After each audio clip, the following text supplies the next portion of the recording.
Well, welcome back to another episode of the Financially Free Journey podcast. And I'm your host, Courtney Dyer.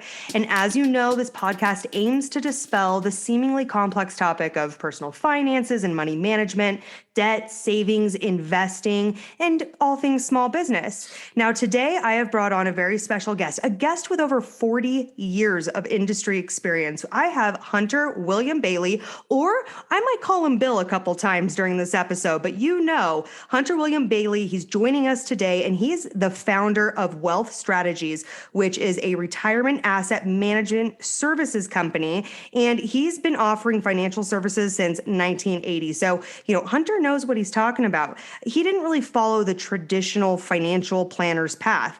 Hunter was actually a gymnast, and through that experience, he was able to attend college on a sports scholarship.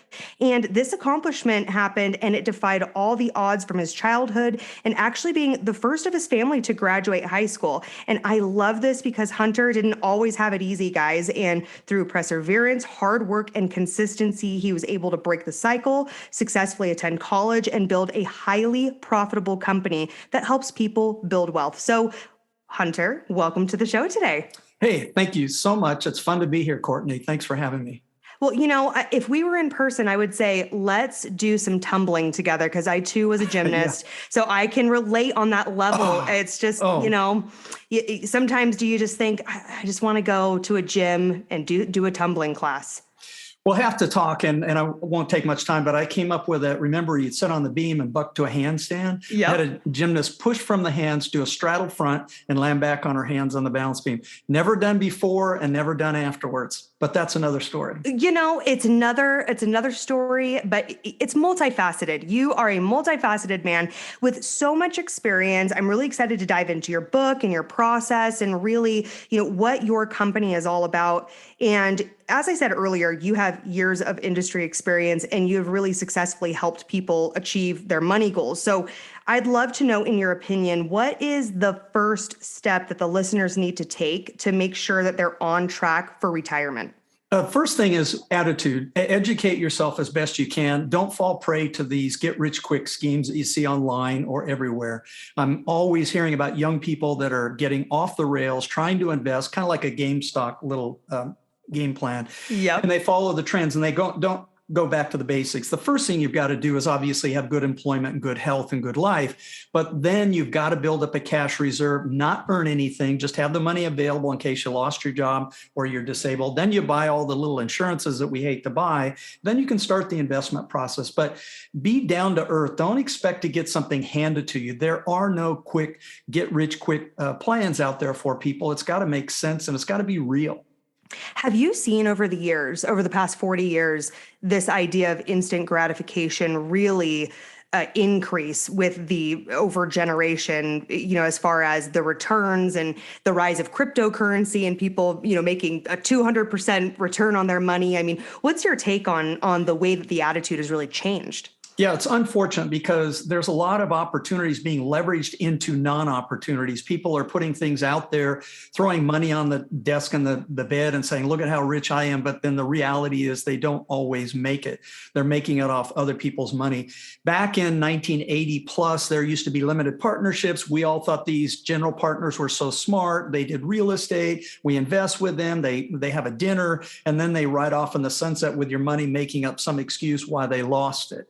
Now you can invest on your own, whether it be in a Robinhood or a Charles Schwab or a Fidelity. Set up your own brokerage account, be invested in funds that are regulated by the government. You can still lose your money, but not be taken advantage of. So I think we're just looking for easy outs, and it'd be nice to get back to what are people really making it with, because you're going to make your money and lose it overnight. And one of the worst things you can do when you gamble is win. That's the worst thing you can do because you're going to gamble again and again, and you're not going to be able to let go of that desire to gamble. Yeah, it's like chasing that high, right? You invest into the GameStop or the AMC or the Bitcoin, which, hey, if you made out on top on that, you're one of the few, right? Because most people, generally speaking, when you think about the psychology of investing, they do the sheer opposite of timing the market. And so we see that a lot in the industry of people thinking they can beat the odds when in reality, you're playing against the house, right? And you're using that gambling metaphor as, the house has a lot of money. The jackpot is millions of dollars for a reason. So you have to keep that in Exactly. mind. Yeah, if you're a sociologist and you can predict what 80 million, 100 million investors are going to do tomorrow, good for you. But generally, we can't. There's an exchange traded fund out there that tracks social media, and it tries to predict where a stock is going to go based on social media. They can't even get it right. Wow. So, I mean, you've got to go with basic concepts. Sure, investing in technology, future Bitcoin funds, and things like that are great, but you've got to get into something that's real, because when you buy a stock, it's only worth what the other person's willing to buy or sell it for. There isn't any built-in guarantee that you're going to make a lot of money other than what the mob does tomorrow. Right. Well, and there's room for speculative investments. If you're an aggressive investor, you've got a long time horizon, but putting all of your eggs in one basket, especially without a proven track record, like with cryptocurrency, I almost called it craptocurrency. Excuse me. There you go. That's perfect. I just came up with that. No, I am not against it by any means, but it's we've got to diversify. And so that takes me to my next, part of this conversation I wanted to have with you is, what type of investments? I mean, what are your favorite ways for people to invest, specifically for their retirement? Because we're talking long time horizon. Yeah, especially. And if you look at things in tranches or buckets, short-term, intermediate, long-term. So your short-term money is 0 to 1 or 2 years when you might need it. That goes to the bank. You don't earn anything, maybe a money market fund, but don't tie it up. And then the intermediate term assets, where you might be buying a car, put money down on a house.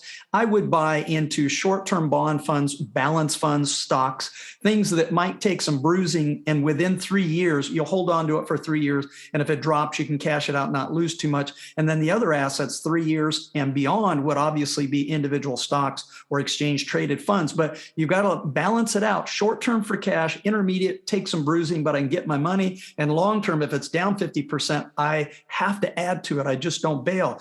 Listen to this concept. It's not what you invest in, provided everything's legitimate. It's how you invest. Short term is cash, long term is stocks, businesses, and other assets. It's how you invest, because there's charts out there that show people getting in the perfect time every time the market's down, and 50 years later, the people that got in at the worst time, and they're not that far off in the long-term charts. Yeah, really. When you look at the history of the market, the time is what's so critical, and also having implemented a really rock solid strategy when it comes to your investment needs. And we see this with clients in the industry is, you'll be sitting around a dinner table and they'll be talking with their dad or their neighbor, and they're like, "Hey, I invested in GameStop, right? You should invest." But their investment needs and their strategy is very different than yours. And so that's why it's so important to make sure that you've really honed in on your financial goals and your own strategy. Yeah, absolutely. And there's a variety of things. When people say, what do I invest in? The first thing is, I won't bore you with it, but you have to have cash reserve, a secure job. You've got to have disability, medical insurance, life insurance if somebody depends on you, liability if you drive a car and you have a house so they don't sue you for everything. Then you can get to the investment process, and then it's back to the short-term, intermediate, long-term. And then if you were to say, here's a portfolio that I'm going to try to retire early in 10 years or even later, then if you imagine a pyramid, the base of the pyramid, in my opinion, would be total market index funds, because they're the cheapest, 0.02, 0.05 expense ratio. And they're massive index funds with Charles Schwab, Fidelity, Vanguard. Then the middle part of the pyramid would be specialized exchange traded funds, which would be specialty indexes, small cap, mid cap, large, international, Bitcoin, blockchain, whatever you want. And then save a few funds for the top of the pyramid that are managed, where the managers will take care of us. So when Bitcoin comes out as being a legal ETF, I'd rather it be managed in the beginning so I can have somebody watch out over my assets. Oh, absolutely. No, I love that. And also the visual of the base and the mid and the top of that pyramid and how you should have that structured. So when you're saying managed, are you talking hedge funds? I mean, is that what you're leaning towards there? Not an actual hedge fund, but the ETFs are beginning to be and offer managed ETFs where a manager will manage on a daily basis. And in the past, they would hide what they're doing, but now they're fully disclosed. And so if I'm getting into a dicey area like junk bonds or or emerging markets or Bitcoin when they come out, I'm going to want a manager for a while until that gets big enough to be an index to watch out for me to make sure I don't make mistakes. Absolutely, right? They've got your back. They're managing it every day. So if you want to get into that, looking at the managed fund, you had mentioned earlier short, mid, long-term investment categories. Short-term, 1 to 2 years, we're looking at money market. We know having your money in the bank right now is like setting your money on fire with inflation where it's at. And we don't know if that's going to continue to rise, right? I mean, right now it's a lot higher than it has been. What, in your opinion, is the amount of money that people should have in a cash reserve? Usually 6 to 12 months of their expenses. And today, consider that cash reserve is protection and it's a buying opportunity when and if the market tanks. And everything has fallen. I've seen everything crash in 40 years. I remember 30-year treasuries. If you bought it one day, the next year it's worth 50 cents on the dollar if you had your neighbor buy it, or you wait 30 years. So bonds, stocks, everything can crash in value. But if you buy quality assets, hang on to them and buy some more. Oh, I love that. That's a great way to put it and to think about it, is that it's you're using it as a buying opportunity. So yes, you're not making money on it. You may be losing a little bit, but you have the funds available for you. The other question I had too about the midterm, you had mentioned bonds, balance funds. For example, you're saving to buy a house or a car. Would you suggest like a bond ladder strategy? Is there a specific strategy the listeners should follow for those funds? A bond ladder strategy would be good. I'd start off with the ultra short-term bonds and then maybe ladder some into short-term bonds. I wouldn't go any longer than that because if interest rates go up, they have nowhere to go but up. They're not going to come back down again. So keep that money very safe. And then if you think you're not going to invest for a while, but you're bummed out, you have that FOMO, fear of missing out, and you feel like, I should be in real estate, you can buy a variety of real estate index funds, exchange traded funds, and at least have it invested. It will be volatile, but you can at least be in the market. But the thing to remember when your investments go up or down, if you look at the shares that you own as a stock or in a fund, when it tanks in resale value, did you lose any shares? You didn't lose any shares. You just lost resale selling opportunity. You didn't lose any shares. So short term, obviously cash. And if it doesn't earn anything and it falls behind inflation, that's fine because prices are going to go up, but it's buying opportunity. But in the long term, when you own a bunch of stocks, bonds, or funds, look at the number of shares that you have. And when they fall, let them reinvest or buy some more. Oh, love it, right? Because you're buying at a discount. You go and you buy everything else at a discount, right? There's a Labor Day sale, for example, right? We're recording this right after Labor Day. A lot of people are going out and buying some big purchases because it's on discount. But we don't have that same thought process when it comes to buying into the market. Most of the time, people will buy high when everybody's talking about it at the dinner table, and they'll buy when it's really high, and then it starts to drop, and people will sell off because they're scared. So we actually do the complete opposite because we have such an emotional exchange when it comes to money and specifically investing. And those are the people that provide profits for everybody else to stay in, right? Right, for those long-term holders. Okay, I've got a question for you because we're talking about investing for retirement. Traditionally speaking, retirement is, in your 60s plus, and a lot of the retirement vehicles that people use, like your 401k or Social Security, those things aren't available till later in life. But we know that the FIRE movement has really made headway in the last, decade. And so what are some options from your experience that people can use to bridge that gap from financial freedom at 40, 50 years old to when they can start pulling out of those traditional retirement vehicles? Sure. If you don't have the ability to do a Roth IRA or a Roth 401k or a 401k, you can put money into an exchange traded index fund, let's say an S&P 500 or a total stock market. The exchange traded fund for very complex details is very tax efficient. So if you buy the shares over the years and don't sell them, you can wait to sell them when you're retired at a lower tax bracket. So you can buy municipal bond funds. They're not great right now. You can buy exchange traded index funds that are very tax efficient that'll defer the capital gains tax to some other day to where you can cash it out and then put it towards buying something. And for the FIRE movement, I love this because I've been telling people in another book that I wrote, if I were to do it all over again, I'd be saving and investing just like everybody's doing in this FIRE movement, but I would be going and buying a little lot of land in Arkansas, a little piece of land in California, a little piece over here in Florida. And then when I'm ready to retire, I have 5 or 6 lots or small pieces of raw land. Then I would drive my little trailer out there and plant my tiny house, dig a hole, put a solar out there, get water, do composting toilet, you're set. I love it. And you've got all the lots to choose from, right? You can drive from Right. one coast to the other. You can I do, think it's a good plan. yeah, you can do that. Or you move to the lots that are beautiful but never went up in popularity. So you live there and sell the ones that did. And you have more assets available to you, right, during Yeah. your retirement. Or I like to say you're now work optional, because a lot of people say, Yeah. I don't want to retire, like I'll be bored. I'm like, no. Let's not even use the word retirement. Let's just say we want to become work optional and we want to have time freedom, right? Because that sounds more appealing to people, but it's the same thing. Yeah, exactly. I live on 2 acres, 2,000 square foot old house with a little river on it, but I live in the garage that I remodeled for a person who since passed away. And 3 other people use my house and they only have to do 4 hours a week in chores. So we can create communities for a variety of people to live there. That's a whole nother concept that I have. It's called retirement refugee. We need to bring community back to our houses instead of be selfish and live in a 3,000 square foot house by ourselves. But I love the idea of having 4 or 5 properties all over the country. And then some of them got built, they built things next to it. So you sell that and move back to the one that never got popular.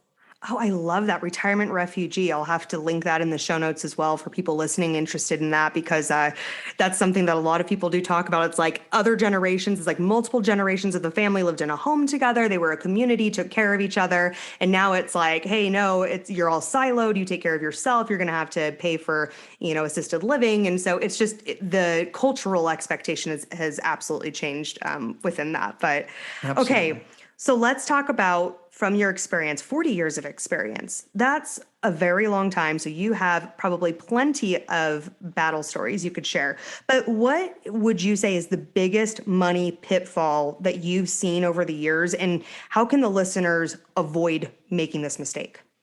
Trying to buy what's up in what's popular. You have to do the opposite. March of 2020, I added money to the market and to all my funds that were down. It made me sick to my stomach. And I felt like I was throwing money down a hole. But if you're super diversified among stocks and bonds, among funds and among fund companies, you're going to be fine in the long term and have your cash reserve. Don't go buying what's up today. Look for what's flat or down in a buying opportunity. That doesn't mean don't buy Bitcoin, because it's not going to go back to cents, but you don't want to be buying what's the most popular, talked about area of the economy, because it's most likely going to lose its popularity and it's going to fall back. Then you get discouraged and want to leave. Don't be moving money around. Invest it for the long term. Don't be trading into the market thinking you can try to outguess everybody else. You're asking to lose. In the old days, we had day traders, and before we had all of the programs that we have now, and that was a disaster for a lot of people. So speculating on anything without good reason to own it and own it long term could be very dangerous, including real estate. Oh, yeah. It's not just investing in the stock market. It could be real estate as well. A lot of people are talking about, are we in a real estate bubble, right? I mean, you don't want to buy at the top. And that's a big fear for a lot of people. It's like, I don't want to buy at the top, and then I lose a ton of money and it puts me in a bad situation. And specifically with investing in the stock market. And a follow-up question I have for you is, are there certain trends or metrics that the listener should look at to know? Because again, it's like, okay, if it's down, is this down because this company isn't profitable, or is it down because, maybe some news came out and it's going to bounce right back? So do you look at like the PE ratio? I mean, what do you look at, or would you advise the listeners to look at? First thing is, where's the money placed? If it's super long for your younger investors, then it's the opposite of what I do for my retirees. We're looking for growth funds that have the most upside. So we don't really care about dividends or PE ratios. You want to maybe buy funds that have all of the popular stocks, the FANG stocks, Facebook, Amazon, Google. But at the same time, you want to go beyond that and maybe look at an exchange traded fund that buys cars that drive themselves and batteries and everything else that you can think of, although those will be the most volatile. So try not to follow the crowd. Sit down, take a big breath. The next big stock in popularity will be one that's not popular right now. But we're not looking for stocks that are going to be popular short term. We're looking for stocks that are going to grow in value long term, because the more people that are born every day, the more demand there is on goods and services. And those stocks and those companies that can serve those goods and service needs are going to grow in value, because the value of a stock grows based on its anticipated future dividends someday. someday, even if it's not today. And if it doesn't show that it has that possibility, but it's just up because everybody says to buy it, this is a disaster. Stay away from the crowds, especially with social media now, especially now because people are going to follow the crowd right off the cliff. Oh, yeah. Well, I actually had someone reach out to me and they said, hey, one of my friends bought GameStop, right? We're going to use that again. GameStop stock, and they told me to buy it. So I bought some and I put $3,000 in. And when I logged into my Robinhood account this morning, it said that it was worth like $800. How do I get my $3,000? And I was like, Yeah. I mean, a gasp. It's like, you can't get your that's just, it's gone, And so I love your advice that it's like, do the research, sit down. It's not going to be popular right now. It's not going to be what everybody's talking about, but think about what are the goods and services that you use? What do you demand? And that can be a really good indicator of what, could potentially arise in the future to, gain more value, as time goes on. Yeah. And if you buy a stock when no one else is thinking about it and you get lucky and it goes up, you have to have a point where you sell off a fourth of it. If it keeps going, sell another fourth and ultimately maybe get out of there. But the short-term trading is no different than going to the track. It's fun and maybe you can write off some losses, but don't make that your long-term nest egg to buy a house or to retire on. Yeah, no, I love it. Again, it's really important. You might use it for some, some tax loss harvesting in the back at the end of the year. But other than that, okay, moving from the worst, piece of advice, like things that you've seen, the mistake that people have made. What about the best? What's the best piece of financial advice that you've ever received in your life? I would say to get invested and get invested early and to be cautious. Even my own mother, she grew up through the Depression. She didn't have a lot, but they did own their own house. And she said, always own the ground underneath your feet. So if there's any way possible, unless you live in a big city or something, try to buy it. And if you live in New York or a big city, you can't afford to buy something, like I say, go buy 5 acres in Tennessee, buy some acreage in another country. And then someday you might be sitting on a gold mine. You never know. I have real estate now that if you looked at it, you would be amazed. Oh, that was so smart. I paid $150,000. It's worth $900,000. Well, that was 27 years ago, though. I mean, I sat on a piece of property that didn't do anything. So you've got to have the patience and that forethought. A house in Laguna Beach on the ocean's worth $5 million, but that same house in Costa Rica or Panama or South America, there's no houses around. Who wants to sit in a house with no other neighbors, but you could get it for a reasonable price. So step back and try not to buy what the crowd is buying because they're going to force the price up. That's the only reason popular real estate is worth more, because everybody imagines that it is and you'll pay it. Yeah, location, right? I mean, it's the same exact house that I live in another part of the state. I live in Utah, and just an hour away. It's because it's closer to the higher densely populated area. It's worth 3 times as more. But are the 4 walls really worth 3 times more? No, it's the demand of the area. So it's just a good concept, and true commodities and assets are always a great buy. Yeah, and if you're buying real estate, you're going to get a low price for a beat up house that has problems. But if you accept those problems, like adopt them as your own, and you can work around them and you turn things around, now it becomes a very valuable piece of property. So the more complete it is, the higher the price you're going to pay. So be willing to, in my opinion, get a little trailer, park it at a fixer, work on the house and live in the trailer, use the bathroom, and don't be spoiled and say, no, I would never do that. I've got to have a completed, beautiful house. Well, you're going to pay 3-4 times as much. Be willing to live very simply and invest the money, or buy a house and live in the garage and rent the 3 rooms out. Let the tenants buy the house for you.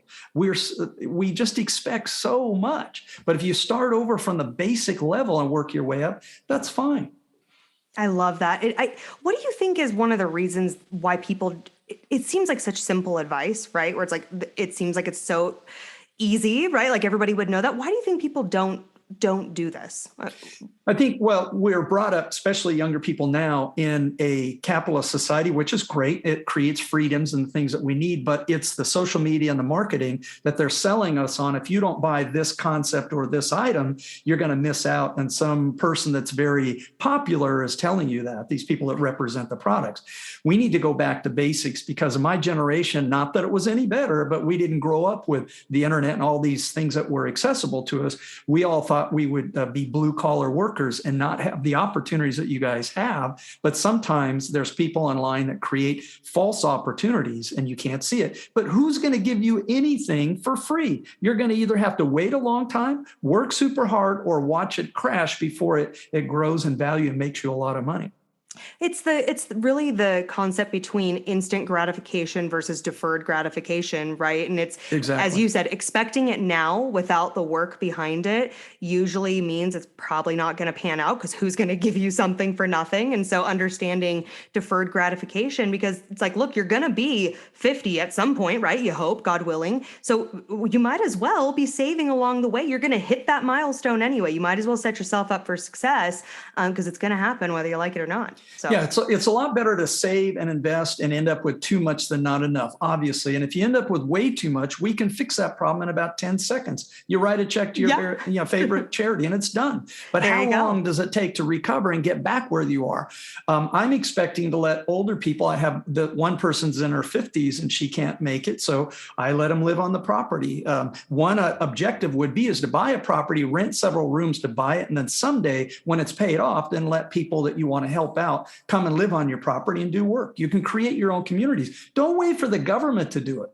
Wow, that's house hacking 2.0, right? Because we talk about house hacking a lot, where it's like, yeah, you don't have to have housing expenses are typically speaking 60, 70% of like your monthly expenses, depending on where you live. And so you can have people move in, they can cover your mortgage. But then I love you're taking it one step further and saying, then at that point, you can have people that you want to help, right? Or subsidize, whether it's the elderly in your family or a sibling that's, going through a divorce, whatever the situation is, you're putting yourself into the position to be able to be charitable and help others. And so I love that. It's house hacking 2.0. Yeah, I have one of the residents. He's only like 24 years old. He's there with his girlfriend, but he's been on a reality show and it hasn't aired yet. And he's going to be famous and then he's not going to be famous. And I make him do the chores. And he got COVID recently because he didn't want the vaccine. That's fine. That's his choice. But he has to make them up. And I said, dude, I'm making you make these up because you need to learn integrity. And if you become a super famous actor, you have to have honesty and integrity or your fame is worthless. So I don't care if I had a famous actor come and stay at my house. If they want to get away from fame, they have to do chores. Nobody's too good because it's the right thing to do. You've got to give back to the community and do what's right for your keep. I love that. I absolutely love that. And I'm assuming more of that is in Retirement Refugee that you said that you wrote about, right? Yes, absolutely. I've written a couple of books before, Active Retirement Investing. Yes. And the Retirement Refugee is just a domain that I own now. And so I plan to do something with that. But the refugee part is whether you're working and don't want to retire, you're a refugee from having to, or you can't afford to retire and you want to. That's something that I'd like to put together in the future. But the hardest thing is getting people just to give up all of these big items and just fix up. I live in 400 square feet, but the house is 2,200 square feet. I don't need more than that. We go on cruises. We're happy with a little tiny cabin. So why not build out your property and share it with the people that you feel deserve it? Oh, I love it. Simplicity is key, right? It's like I was talking about this with another guest recently, is simplicity is truly typically where happiness really lies in our lives. The things when you sit down and you really think about it, it's usually the most simple and interactions or experiences where our happiness really lies. But our culturally in our society really puts the emphasis on things, which is like, when you sit down and you think about what really makes me happy, is it the Lexus that you drive? Is it the square footage of your home? Typically that's not what you correlate with your happiness. No, Warren Buffett would be the person to follow that lives in a simple little house he's owned forever. Yeah. He could own anything he wants, but he doesn't want to be bothered with having to hire people to take care of it and do things like that. So you do want to invest in those other things. My tenants have better houses than I do. I don't want to live and take up all the square footage. I'd rather have it rented out and start small. And I bought buildings that nobody wanted at the time. They were a dump. And so if you're young, go ahead and buy something that's problematic, as long as it's not going to cost too much, but don't expect a complete finished product. You want to buy into that location. And if you've got several decades, time will take care of itself, especially if you're in an area where people are migrating to. So let's pivot really quick and let's talk about your most recent book. Is it the Active Retirement Investing? Is that the most recent one? Yes, just did that one this last year. Active retirement investing is designed for people that want to do their own investing, or whether they have an advisor and they want to check on them. So if any of your listeners say, look, I don't want to hire an advisor, I want to do my own thing, they can first of all, get a free copy of this book. I can give you a website and they can download it digitally. They don't need to buy it, or they can go to Amazon if they want to mark it up. But this goes a process of 3 stages. Stage 1 is looking at what your financial planning checklist is and things that you need to correct. Stage 2 is looking at the old investments, looking at new investments, teaches them how to allocate their portfolios and where to buy and what to buy. And then stage 3 is what to do after you've done all that, and the monitoring. Daily, it'll talk about check what's going on in the news. Weekly, we have an alert system that tells us anything about the funds. Monthly, we shop new funds. Quarterly, get rid of old funds. Biannually, sell off any funds that have gone up too much, and I mean too much. That's hard to do, sell off part of it. And then annually, you readjust your financial planning process. So for those people that want to do their own investing, we can show them where they can get it digitally, or if they just want to go to Amazon, I think the book's real cheap. So what's the website? I'm going to make sure to link it in the show notes, but what website would they go to? Okay, it's just the full name, Hunter William Bailey, Bailey, hunterwilliambailey.com. Perfect. Okay, guys, I'll link it in the show notes too, because I would absolutely take Hunter up on the opportunity to be able to read through this book, Active Retirement Investing, for free. I mean, how often does that happen? Yeah. And to be able to really help your investment journey. If there's only one thing that the listeners could take away from this episode, like they just all of a sudden had amnesia, what do you want them to remember, Hunter? Plan for the worst and enjoy the best of times. Plan for the worst. Everything that could possibly go wrong, have a plan for that. So when it does, you can still take advantage of recovering and then get in a better place. With all the disasters that are happening, people that had fire insurance, flood insurance, earthquake insurance, disability insurance, all the insurances we hate, if you've got all those contingencies planned for, you can live a life that's pretty good. So plan for the worst and enjoy the best. And also in the market, plan for your portfolio to tank, to crash. We're going to have a 30-40% drop again. What are you going to do when that happens? Do you have short-term, intermediate, long-term positions?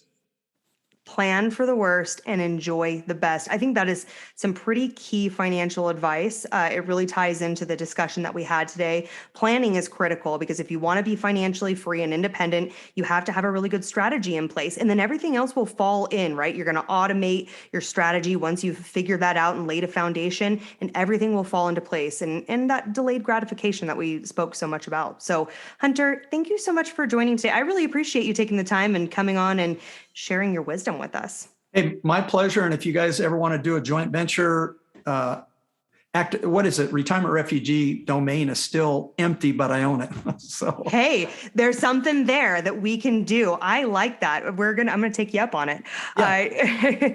Guys, thanks for tuning in today. Make sure that you check out Hunter's book. I will link it in the website or in the show notes, and that way you can go to the website, you can check that out, and it will really help you on your journey to financial freedom. So thank you so much for tuning in. You know where to find me. It's at Financially Free Journey on TikTok, Instagram, all the fun places. And I share daily tips and motivation to help you on your financially free journey. Until next time.